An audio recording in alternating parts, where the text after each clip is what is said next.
There's this idea in Christianity that having fun is a sin. I beat Call of Duty, the newest one that came out. I beat it in 3 days. Loser! That our God is some sort of cosmic killjoy that has no capacity for fun. You need to take your Xbox? But that is ridiculous. So I'm here to prove that Christians not only should have fun, but actually need fun in their lives. So this story all starts here. When I consumed only Christian content for a full week to see if that would help me grow closer to Christ. To get started, I need to find the right Christian content for me because I consume literally like 6 to 8 hours a day of straight content. It's ridiculous, but let's start with some music. So I got my computer right here, and what I'm gonna do is I'm gonna find some music that I can listen to. I'm gonna search up top contemporary Christian music out right now. Here we go, the Christian Top 40. Okay, I'm also going to open a note and I'm going to write down all the songs that I'm going to put in the playlist because I don't want to forget. I'm very prone to forgetting stuff. So the number one song is Brighter Days. If this is the song I'm thinking of, this is definitely going in my playlist. Oh, say less. I didn't know it was a Christian song, man. I love that song. And I also want to say that I have a really distinct taste for music. I carefully select what I listen to. I don't listen to everything. And I don't really like a lot of Christian contemporary music. Not saying it's bad, which, I mean, some of it is. Let's be honest here. Some of it is. It's just not my taste. So I'm making sure this playlist is going to be crisp. In Jesus' Name by Katie Nicole. Yeah, no, that's a hard pass. Oh, shoot. We got a rap song on here. Move by 1K Few and Lecrae. That's hard, bro. That's definitely going in the playlist. Oh, dude, this is gonna take forever. I didn't even think how long this is gonna take. So I think what I'm gonna do is I'm gonna put all 40 of these songs in my playlist. And hopefully there's more than 2 good songs on here that I enjoy. I don't know, so it's not, so I'm not gonna be struggling when listening to music. The next step is finding Christian YouTubers because most of my time is spent on YouTube. So let's do this. There are some YouTubers, Christian YouTubers that I am subscribed to. So the first thing I'm gonna do is I'm going to go ahead and add them to my list. So we're gonna start with people like Alan Parr, of course Mike Winger. Obviously I'm going to put my church's platform on there because I love listening to their sermons. And finally we're going to put Ruslan in there. Let's look up Christian YouTubers for teens. 16 Christian YouTubers you should be watching. Neftali 1981. This YouTube channel shares new videos weekly. I wish I could do that. What the heck is this? Hackable What? Alien abduction and UFOs? How many subscribers does this guy have? 137,000. I'm gonna add this guy to the list because his videos are just out there enough that I might find them entertaining. Wretched. I've heard of Wretched and I really enjoy their videos, so I will be adding him to the list. So John Jorgensen. This guy quit YouTube though. So this is what we're gonna do. If I go to this guy's channel and if he has not uploaded a video in the past 4 months, I'm not putting him on the list. Oh. Would you look at that, man? His last video was 1 year ago. So I'm gonna pass on Mr. Jorgensen. Living Waters. I like how they go out and actually interview people. That's entertaining right there. And they pair it along with teaching the Bible and spreading the gospel, which is awesome. So Living Waters, add him to the list. Jonathan Derman. I've never heard of this guy before. 3 reasons not to subscribe to this channel. That's interesting. Parents allow 2-year-old. Oh, dude. Yep. I can just, from his videos, I can just read the titles and tell that I'm gonna like this guy. I feel like I've heard of Sadie Robinson. I don't know, wait, this girl was on Duck Dynasty? Well, now we gotta check her out. Aw, dude. She does the podcast format. I don't wanna watch her podcast, so I'm gonna skip on her. Jefferson and Alyssa Bethk. I don't know if I pronounced that right. You may remember Jefferson as the guy who just spoke why I hate religion, but love Jesus.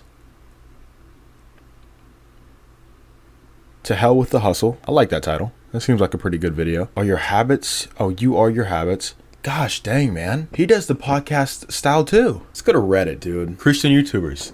An extensive, but not exhaustive list. Here we go. Oh, wow. Oh my gosh, dude. Bro, that's a lot, man. Off the Curb Ministries, dude. This dude is blowing up. I don't watch his videos, but I've seen the intros of his videos. Very entertaining. I can see why he's blowing up. So it looks like I'm finally going to get my chance to watch him. Watch him. So I think I have found enough content that will suffice for the week. At least I hope so. So let's get started. I'm currently halfway through my first day of the challenge and it's going all right. But it was kind of hard working out to Christian contemporary music. I'm not gonna lie. So I found some Christian rap songs that I can listen to while I work out, and it got me through it, so that's good. But I'm kind of struggling so far with this challenge. I'm not gonna lie to you. I'm kind of getting bored of the music I'm listening to, which is not a good sign considering it's only been half a day and I have 6.5 days to go. So yeah, that's not good. I'm hoping that I can push through these next 6.5 days, or we're gonna have a problem.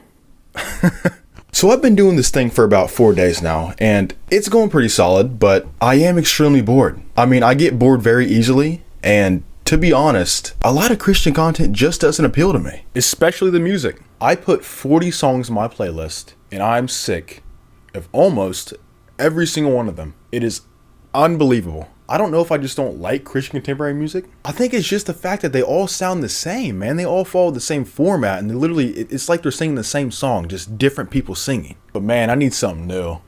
I really do. I need something exciting, something that'll get me through these next 3 days. So what I'm gonna do is I'm gonna go to Reddit, which, I mean, we all know is the best source ever, and I'm going to try to find classic Christian contemporary songs that I actually enjoy. I really hope, I really hope I can find some music, because I need it. If I want to get through these next 3 days, I got to put together a good playlist, so your boy's going to be struggling. So, let's do this.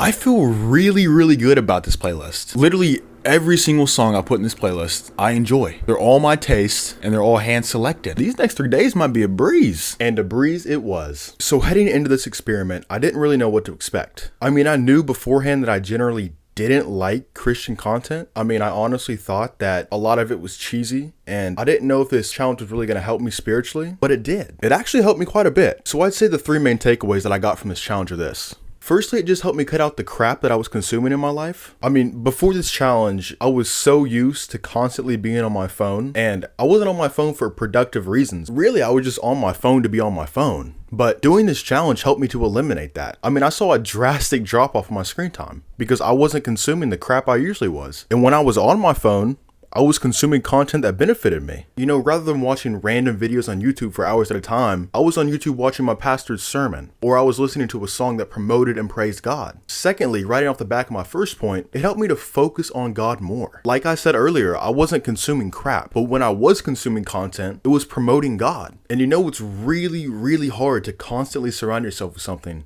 and not let that something rub off on you. I realized that the further I went into this challenge, the more I was thinking about God. So there's an illustration that someone at my old church showed me, or I guess the congregation. It wasn't just me, but it kind of reminded me of what happened to me during this challenge. So here's a shoestring, obviously, and this, there's a name for it. I don't know the name, but that right there is our life on earth. It's just that little snippet. And this, that's eternity. Because the content that I was consuming was so focused on God, I stopped caring about life, and I started living my life and focusing on God and being with Him eternally. And finally, because my mind was so focused on God, it made me want to know Him more. I was struggling with reading the Bible, but doing this challenge, it didn't take long for me to get in the Bible. So whether you're struggling spiritually or not, I think you should give this challenge a try. I mean, it helped me get closer to God, and it helped me just cut out the crap in my life. And I think we all should want to get closer to God and cut out the crap in our life. So why not try it? It's a really simple challenge. I mean, all it takes is some dedication, but the results will benefit your spiritual and physical life. And as you can see, that video actually really helped my faith. It helped me to stop worrying about the present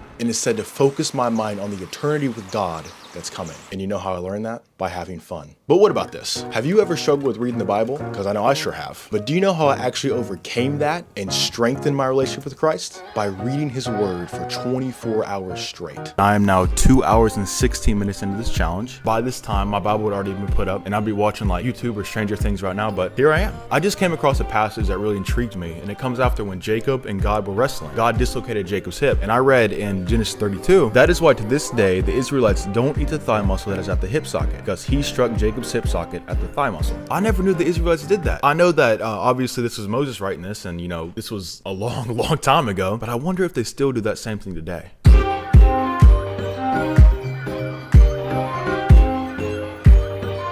So it is currently,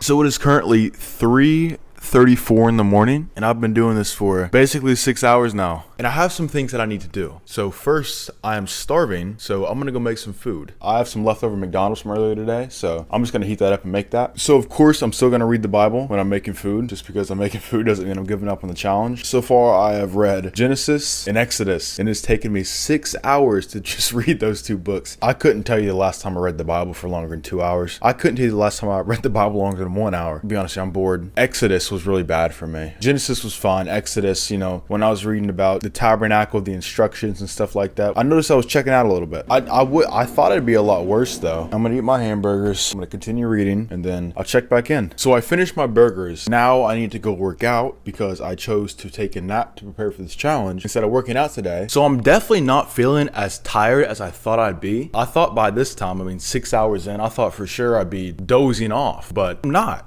So far I've caught myself, yawning, and then I've also caught myself staring off into space a couple times, but it's not been too bad. I'm hoping that it stays this way for the rest of the challenge. Let's be honest here, it's not going to. I can definitely feel the tiredness catching up with me. I just hope that it doesn't catch up with me too quick. Yeah, so let's get to this workout.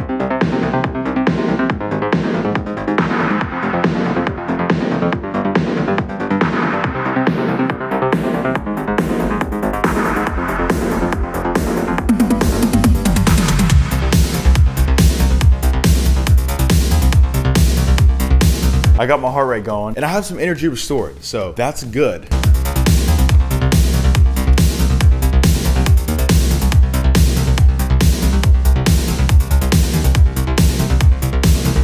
So it is currently 9:45 a.m. and that means that it is light outside, finally, and that I've been doing this for 12 hours and I think 6 minutes. To be completely honest with you, I'm sick of it. I'm bored. I've been reading for 12 hours now. I just keep wanting to skip passages, and I just find myself glossing over certain things because I just want to get done, I can't focus when I'm reading. I'll read like 2 lines and then I'll find myself just staring at the page. But when I read, I'm able to picture the story in my head. It's like a cartoon playing along as I read the words. I can't do that anymore. I'm reading empty words now. Half the time, I don't even know what's going on in the story. Like, I literally cannot get my mind to focus on what's happening. And I'm just tired. My eyes are getting droopy, and I keep having to fidget, moving my feet every single second, or like moving my hands to keep myself awake, because if I don't do that, I'm gonna fall asleep. I don't want to give up on this challenge, obviously, and I don't want to lose $200, but I don't know if I can last for another 12 hours, to be honest with you. So I am now about 14 hours and like 10 minutes into the challenge, and it's rough. I was smart, and before I started this challenge, I went and bought a Red Bull. So I'm hoping that drinking this Red Bull gives me the much needed energy I need to finish the challenge, because I'm tired. And it's really starting to catch up with me now. So the caffeine ran out, and I know this because as I was reading, I caught myself falling asleep. It's currently 2:03 right now. I am 16 hours and 11 minutes into this challenge. I want to stop. I don't want to do this anymore. I've been doing this for 16 hours. I want to do something else, and I'm tired. Like I said, I caught myself falling asleep. I thought at the 12-hour mark I couldn't focus then, but I can't focus at all now. There were moments when I was reading, when I wasn't falling asleep, where I thought to myself, I'm not even retaining anything I'm reading. Well, I can't even understand or interpret what's going on in the context anymore. Like every 30 seconds to 1 minute, I'm zoning out, dozing off. It's crazy. I just want to go to sleep. I don't know, man. I'm just tired. I don't want to give up, but is it even worth it at this point, Like, if I'm not retaining anything, what the heck is the point of even reading it? And if I'm just, gonna end up falling asleep anyway, the next time I start reading this, might as well just quit now.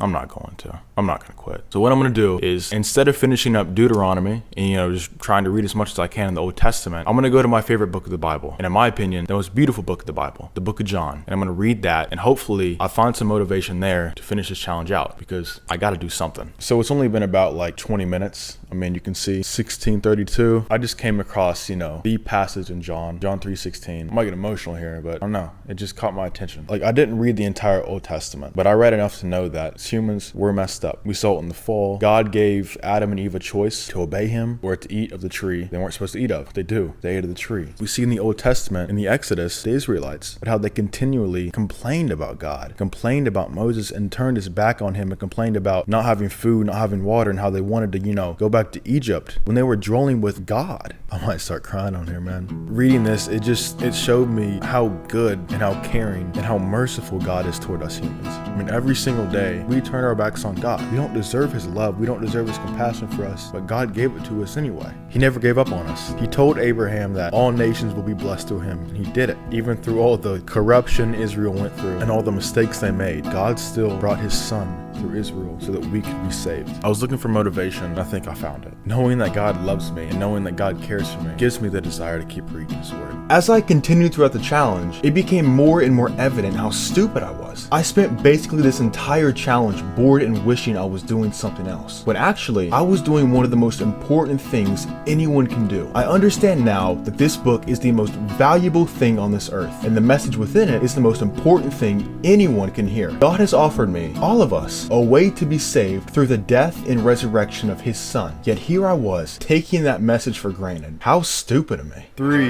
2, 1.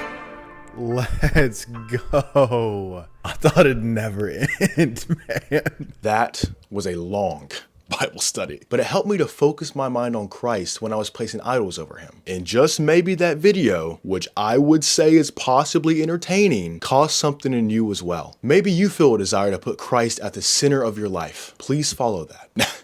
Now, this video was a trip, but it was a trip that taught me a very valuable lesson that I never would have known had I not obeyed the Old Testament law for 24 hours straight. How we doing? So here's the goal. For these next 24 hours, I want to perfectly obey these laws. Step 1, build a fire and offer a sacrifice. So I'm gonna be honest with you guys, I have absolutely no idea how to build a fire, so we're just gonna wing.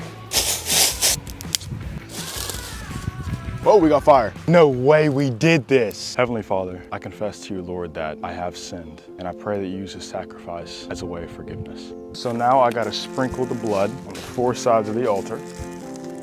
This is Kool-Aid, this ain't blood. And toss it in there. Now you're probably thinking to yourself, I thought the sacrifices were way more complex. Well, you're right, but here's the dealio. Back in the olden days, they'd actually kill the animal, spill its blood, cut it into pieces, yada, yada, yada. I can't do that, so I use a chicken strip. I need this chicken to burn to ashes. I think the chicken may be actually gone. Or is that it right there? If I knew how long this was gonna take to burn to ashes, I wouldn't have chose the thickest piece of chicken. Well, to be fair, they did leave the sacrifices on the altar all night. That's probably how they burned to ashes. So I think I'm gonna leave this here. I'm getting a little hungry, so I'm gonna go out to eat. So we are on our way to Ruby Tuesdays because I'm hoping that Ruby Tuesdays offers food that I can eat. I'm assuming they do, that's why I chose it. I remember preparing for this challenge and I was looking at the laws and it was very, they were complicated. I was very confused and nervous about doing this challenge because I didn't know how well I do. But it's so weird how similar it is to how my regular day life is. I mean, of course, other than the sacrifice, that I don't sacrifice every morning, if you guys couldn't tell. I'm usually asleep by now, it's 1:17. I'm unemployed.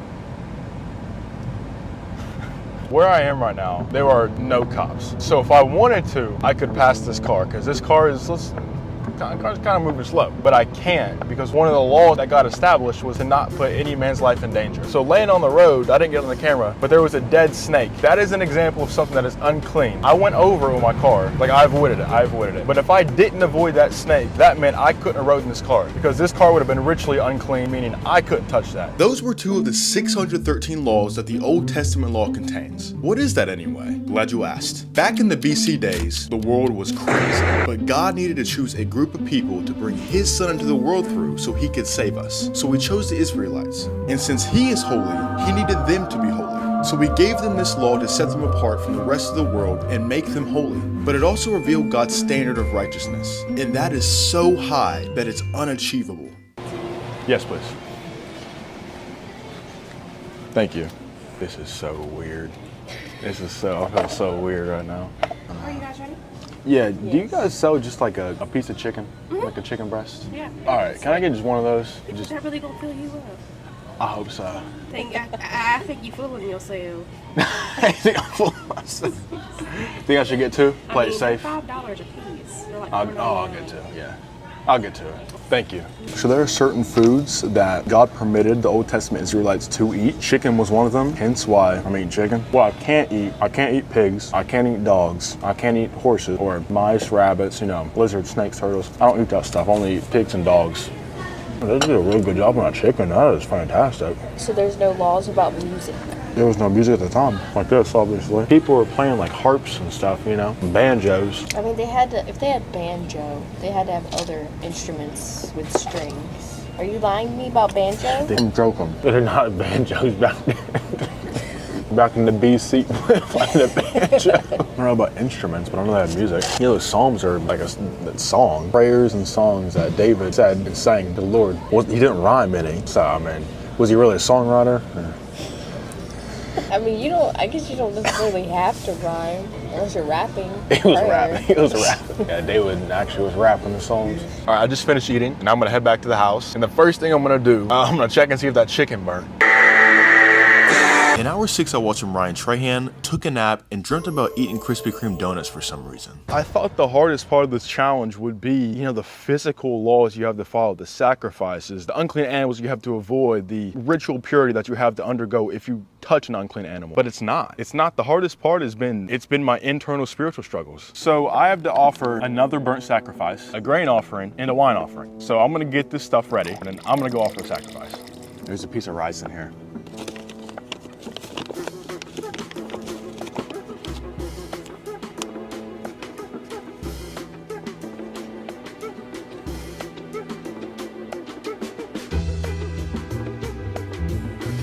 I probably should have put this in the bag first. Ooh, that is disgusting. You know what it looks like, kind of? What? It looks like vanilla pudding. Vanilla pudding looks a lot better than that. You think? That, I don't know if it's gonna pour. Never mind, it's pouring. Ew, I gotta put my hand in there. All right, so I just finished the grain offering. Now I gotta go prepare the burnt offering. So.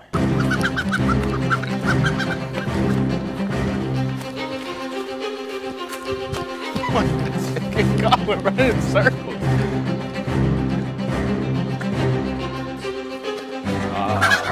Jeez, that scared me.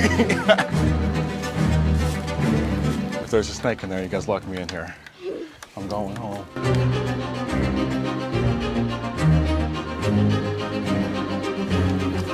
Oh! God! Hey! All right, dude. All right. I know we're doing that. Almost died today. Heavenly Father, Lord, I confess to you that I have sinned, and I pray that you use this chicken as a way to forgive me.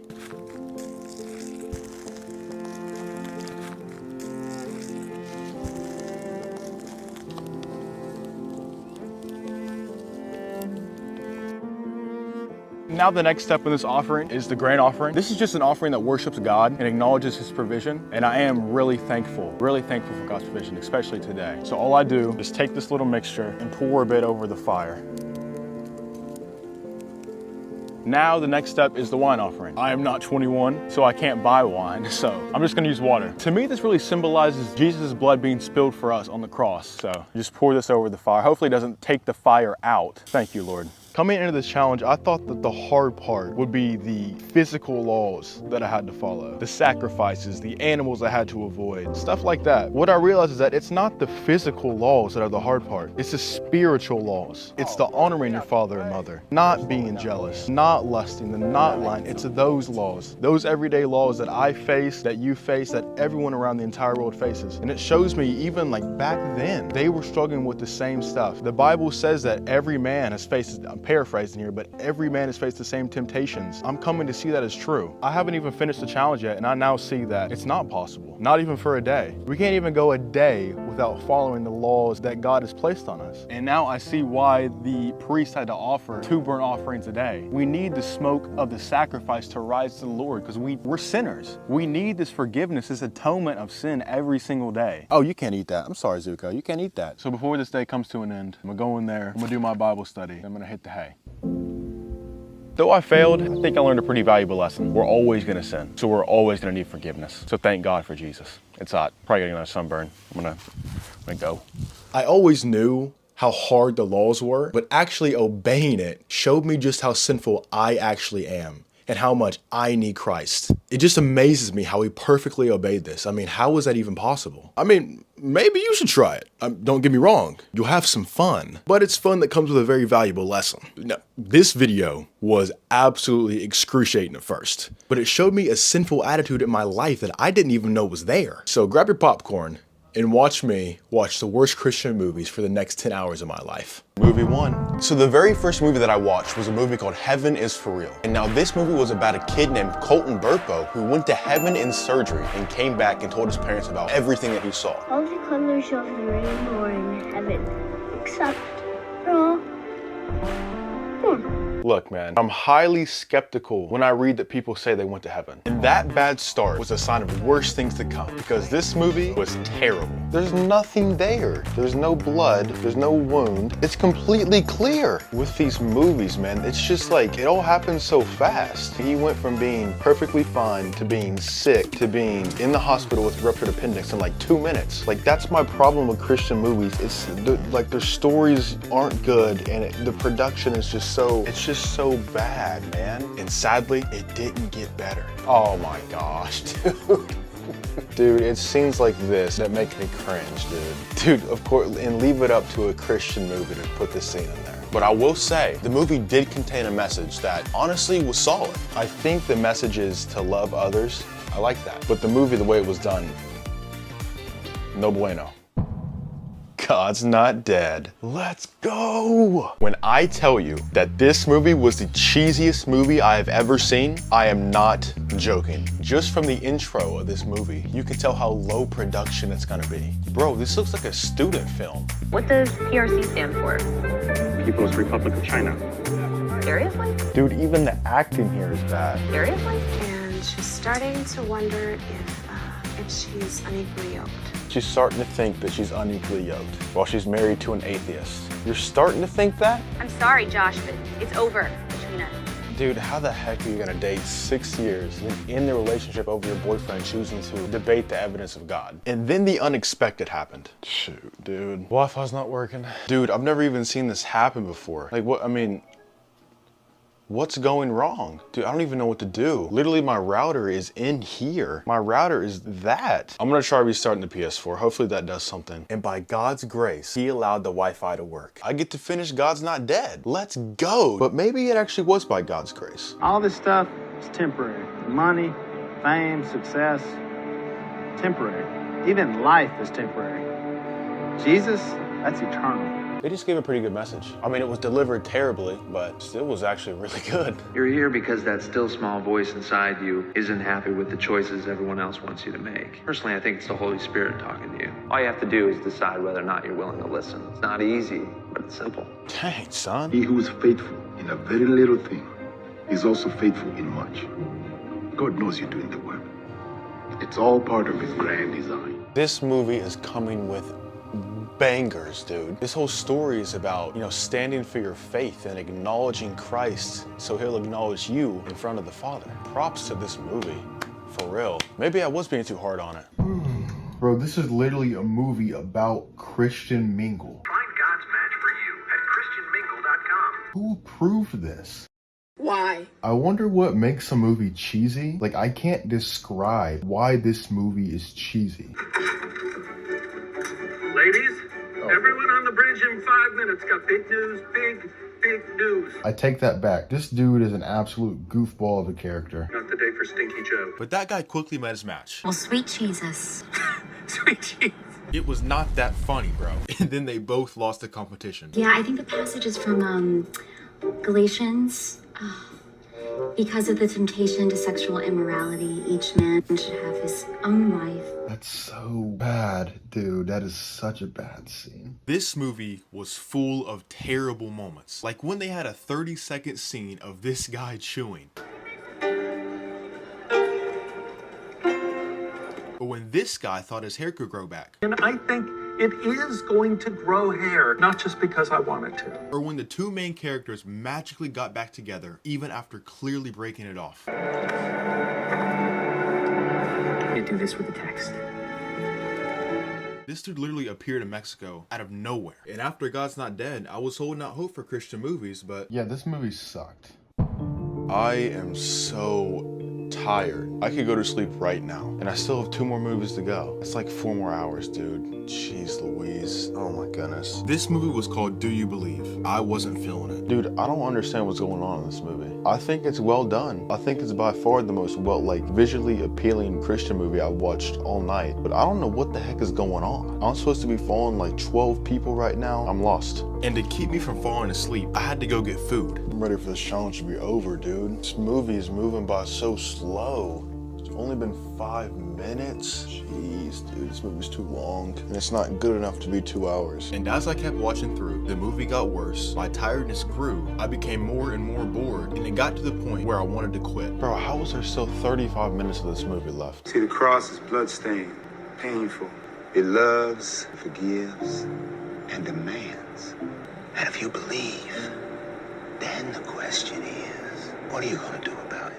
He said, if you believe, what are you gonna do about it? Sheesh, that's good. And though the movie sucked, the movie was not good at all. That message gave me the motivation to finish this movie and start the next one. And as I watched through my final movie, I realized that going into this challenge, I thought I was going to be suffering for the next 10 hours of my life. This is terrible. I was gonna have to sit down and watch 5 of the worst, most cheesiest, low production value movies ever made. But watching these movies really showed me something. Though these Christian movies are bad, surface level, they have great messages. Messages that convicted, that encouraged me, that made me stronger in my faith, that gave me a desire to seek the Lord harder. And I was pleasantly surprised to find that out. It showed me that instead of writing something off because of the way it looks, I need to actually give it a chance. Don't judge the cover, judge the book. My thought process was, oh, it's a Christian movie? Then it's a bad movie. But I never gave these movies a chance. And actually giving them a chance made me realize that I shouldn't judge anything prematurely. Oh gosh.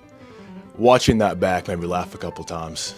Or maybe the acting made me laugh. Seriously? But nevertheless, without having to go through the pain of watching those 10 movies, I never would have known that I had the presupposition to actually judge books by their cover. And actually, watching them back reminds me that I still need to work on that. If you still aren't convinced that Christians should have fun, here's my last chance. Join me as I read the books that Christianity is hiding. If you want to deepen your relationship with God, understand the Bible better, and become a better example of Christ in just 5 minutes, subscribe to my newsletter. Every other Saturday, I'll send you one actionable tip that you can implement in your life that will help you become a better Christian. So if that sounds interesting to you, use this link to go to the website. The first 2 books I'm going to look into are the Book of Jubilees and the Book of Enoch. And luckily, the Ethiopian church takes those books as canon. So I'm going to go there right now, and I'm going to try to get an interview with the pastors. So, road trip.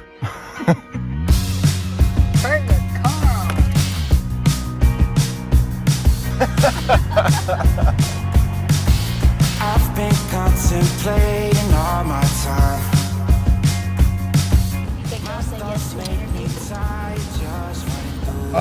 No.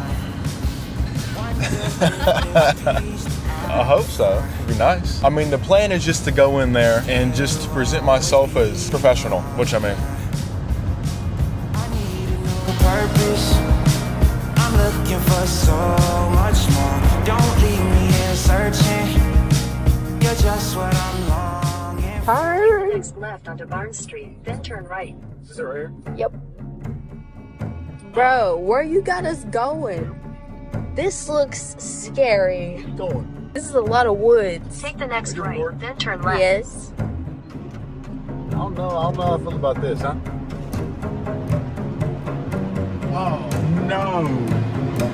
There's people here. Oh, let's not go.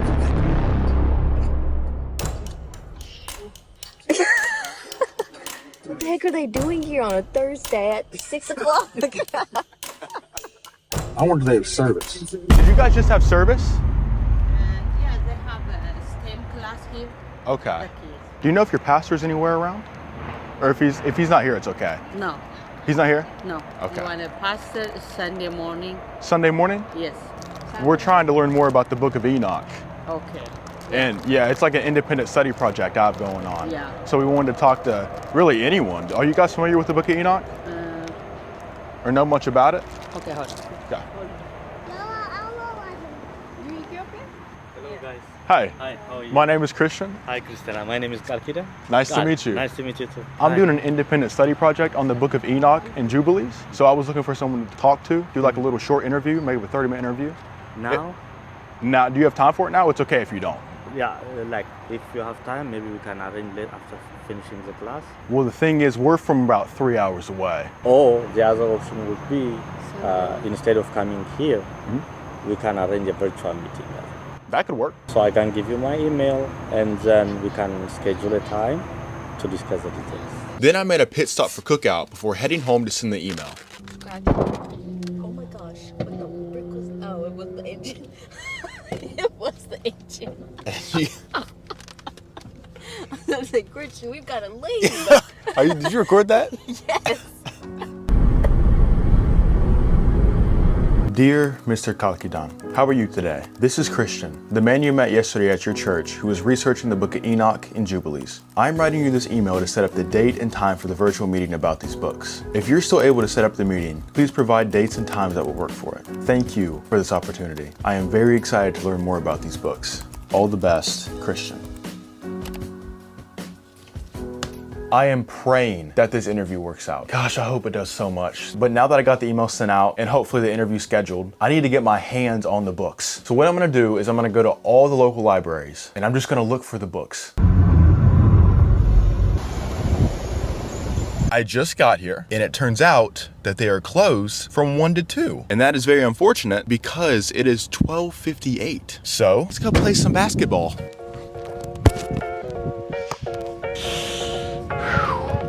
Yikes. It was the wind. It was the wind. That's what it was.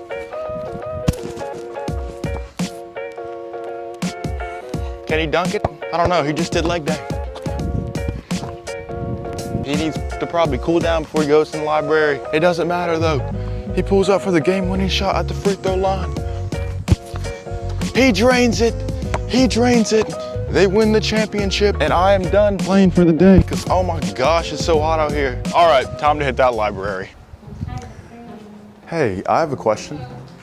Oh, hey, do you guys carry the book of Enoch and the book of Jubilees? I don't think we have either of those books in this county. Okay. It looks like people be stealing these books. Should be ashamed. Yeah, every one of them have been stolen. The heck? I'm so sorry. It's all right. Let me check in our nonfiction and see if we have something that might help. If Okay. not those, but it maybe. Okay. No insult meant, but that No, might help. I'm looking to see if it includes chapters about Enoch or Jubilees. Here we go. First Enoch. We'll at least get a better understanding of the book before we read it. Yeah, this does work. There's a whole chapter about the book of Enoch. Oh, wonderful. Wonderful. This will be due back on August the 31st. 31st. All right. Thank you so much. Thank you. We didn't get exactly what we were looking for, but we did get something that I think will help. Believe it or not, the Bible as you know it didn't come into existence out of a whole cloth. Instead, selected writings became well known, well loved, and passed around. And that led to the discussion of which collection or list of such writings were recommended to everyone. There are actually 3 categories of ancient religious writings in the lives of the ancient Jews and the ancient Christians. The books that are in the Bible, the books that were almost in the Bible, the books that were rejected for inclusion in the Bible. Arguably one of the most important lost books of the Bible, the book of First Enoch is a book that both Jews and Christians really ought to know something about. It was widely read by Jews and Christians and was especially influential to early Christian thought. Although the book of First Enoch isn't in the Bible, the person named Enoch is, and thus the book is worth looking at as a possible contender. A famous verse about Enoch sets our stage for his being able to give us divine information. Enoch walked with God, then he was no more. Enoch isn't the writer of the book of First Enoch. The truth is, no one has any idea who wrote the book of First Enoch because it was common for ancient writers of these kinds of books to give the book a famous name. First Enoch is about what Enoch saw in heaven and was able to tell people upon his return to earth. Enoch scholar Professor George Nicholsberg supplies a nice list of themes and ideas from the Enoch tradition that he thinks may have influenced some of the writers in the New Testament, including early references to the Son of Man, direct quotes from Enoch in the Epistle of Jude, quotes from Enoch about the angelic rebellion and references to the flood in 2 Peter 2:4. What's interesting is that this reference in 2 Peter specifically connects the angelic rebellion and the flood, a connection not explicit in Genesis but clear in Enoch. Many varied and prominent themes from Enoch in the book of Revelation. Both chronicle a seer's ascent into heaven, both record similar throne visions, both are dominated by earthly and heavenly events related to judgment, both use Son of Man, Suffering Servant, and Davidic Messiah, both mention the locking up with Satan for a period of years as part of the events of the coming day. If what this book is saying is true, I don't know, this just has a massive impact on our faith, an impact that I don't even really honestly want to think about. I don't know, you just put so much faith into you put so much faith and belief into Christianity,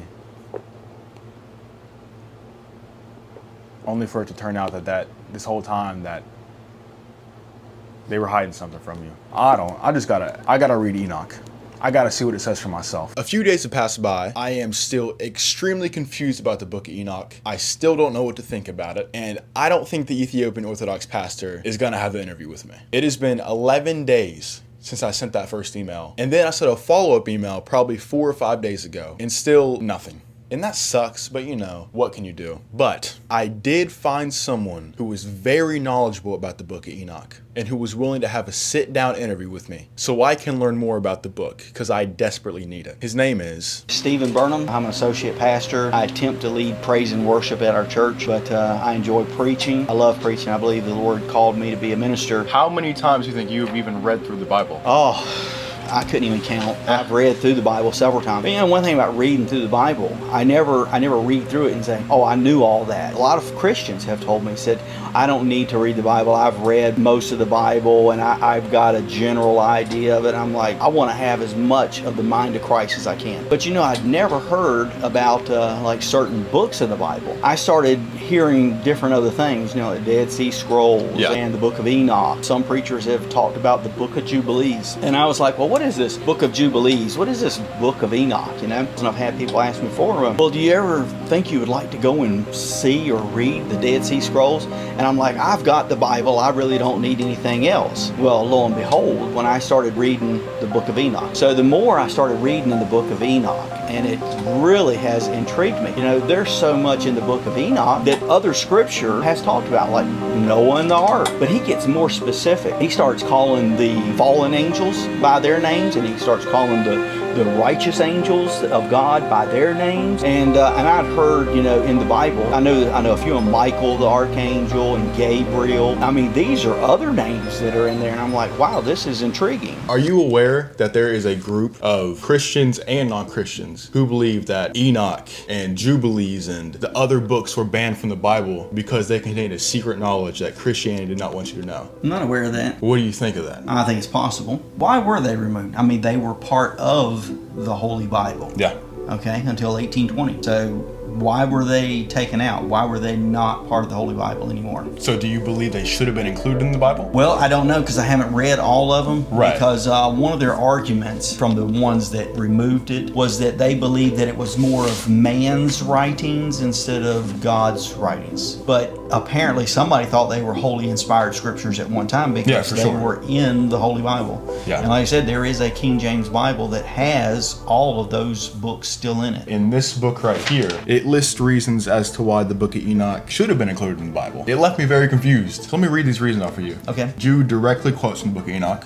I've got it underlined. Yeah. Jude verses 14 and 15. So Jude directly quotes what Enoch says in the book of Enoch. Yeah. There are many varied and prominent themes from the book of Enoch and the book of Revelation. Yeah, I just got through reading that portion, in the book of Enoch. It blows my mind that a book written, I mean, this was written hundreds of years before Christ was even born. Yeah. I'm glad I talked to you, because I get a better understanding of what Enoch actually says now. I am excited to read it for myself. I'm excited to form my own opinion on it. Because, I mean, I just don't know where to land yet. I just don't know where to land. But yeah, I think that's about it. All right, Christian. Thank you. Well, thank you so much. I appreciate it. Steven said he would lend his copy to me after he's done reading it, but I don't know how long it could take. So I want to get my hands on the copy now. And I was just thinking, why have I not thought of this before? What the heck am I doing? It's probably just online somewhere. Of the book of, not Mormon, Enoch. There we go. The complete book of Enoch. I'll be darned. We have found an official copy of the book of Enoch. That was a lot simpler than I made it out to be. The words of the blessing of Enoch, wherewith he blessed the elect and righteous, who will be living in the days of tribulation, when all the wicked and godless are to be removed. But you were formerly spiritual, living the eternal life, and immortal for all generations of the world. And therefore, I have not appointed wives for you. Jesus does say that the angels will not marry. These three have been made, that the spirits of the dead might be separated. And such a division has been made for the spirits of the righteous, in which there is the bright spring of water. And such has been made for sinners when they die and are buried in the earth, and judgment has not been executed on them in their lifetime. That's sounding an awful lot like Sheol in Abraham's bosom. Enoch, the son of Jared, the son of Mahalalel, the son of Canaan, the son of Enos, the son of Seth, the son of Adam. All right, I am checking that genealogy. Adam, Seth, Enos, Canaan, Mahalalel, Jared, Enoch. It's correct. It is correct. Well, that sounds a lot like Proverbs. And I, Enoch, was blessing the Lord of Majesty, and lo, the watchers called me, declared to the watchers of the heaven, who have left the high heaven, and ye shall have no peace or forgiveness of sin. And the vision was shown to me thus, and the winds in the vision caused me to fly and lifted me upward, and bore me into heaven. And I went in till I drew nigh to a wall, which was built of crystals and surrounded by tongues of fire, and it began to affright me. A flaming fire surrounded the walls, and its portals blazed with fire. From underneath the throne came streams of flaming fire, so that I could not look thereon. And the great glory... Okay, who wrote this book? It's just, the writer of this book is going into so much detail. The whole premise of the book so far is that Enoch is writing a narrative from the first person perspective. So if Enoch didn't really write this book, then this whole thing, that takes the legs out from this entire book. Oh my gosh.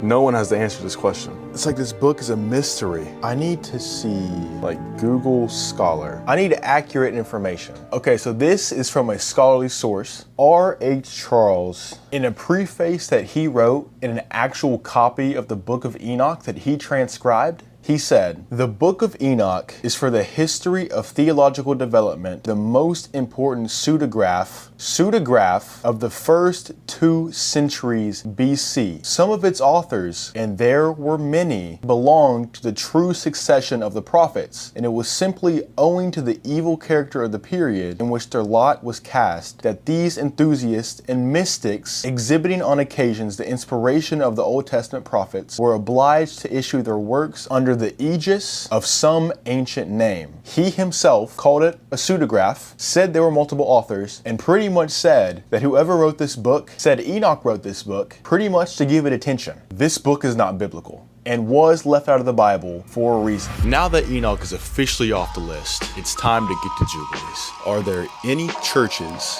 that accept the book of Jubilees? Who the heck is Beta Israel? The Beta Israel, known as Ethiopian Jews.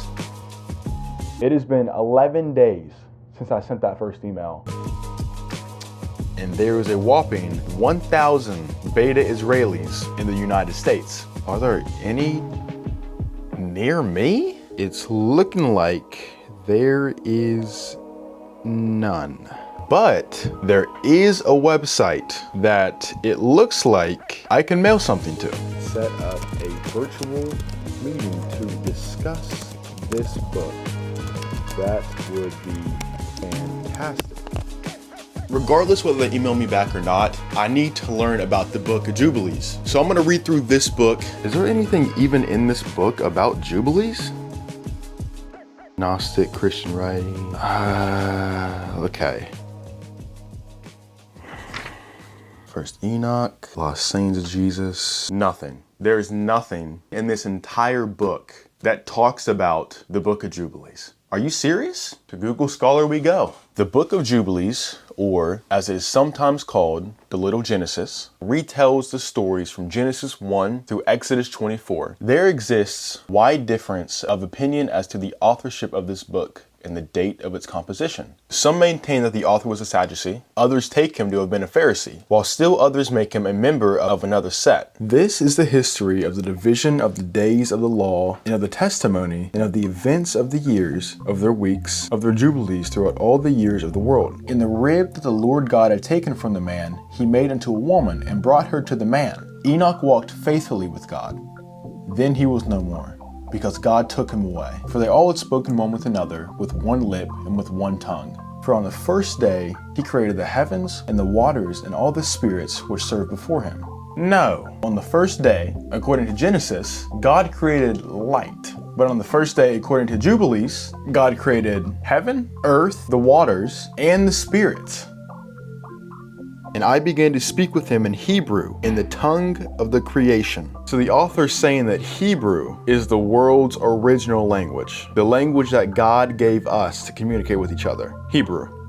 It seems a little biased to me. That's all I'm saying. Then Jacob bent his bow and sent forth the arrow and struck Esau, his brother, on the right breast and slew him. Nowhere in the Bible does it say anything about Jacob killing his brother. Esau forgave Jacob. What the heck was this author thinking? Well, our faith is definitely not hiding that book from us. I know that much. I think it's over here.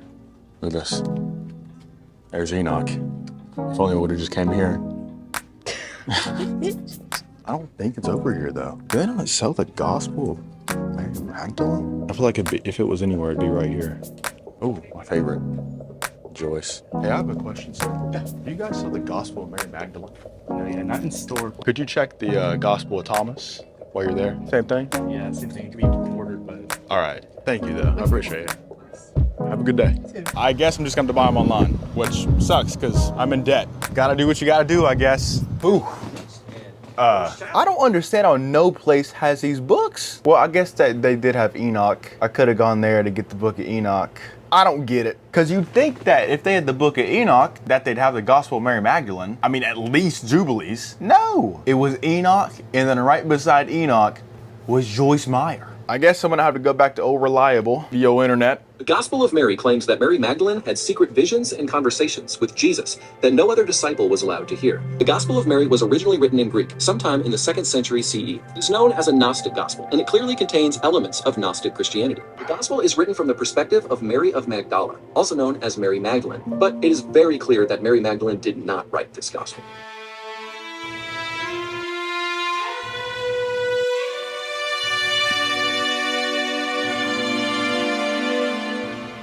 Well, let me tell you something, boys. This book was most definitely not supposed to be in the canon. And that means there was one book left, the Gospel of Thomas. These are the hidden sayings that the living Jesus spoke, and Judas, Thomas, the twin, recorded. And he said, "Whoever discerns the interpretation of these sayings will not taste death. So also with you, seek the treasure that is unfailing, that is enduring, where no moth comes to devour, and no worm destroys." Jesus said, "I am the light that is over all things. I am all. From me all has come forth, and to me all has reached." Simon Peter said to them, "Mary should leave us, for females are not worthy of life." Well, this for sure ain't biblical. I mean, goodness gracious. Well, we cracked the case. Turns out all these books are phony. What's in the Bible was in there for a reason, and what's left out was left out for a reason. God is true.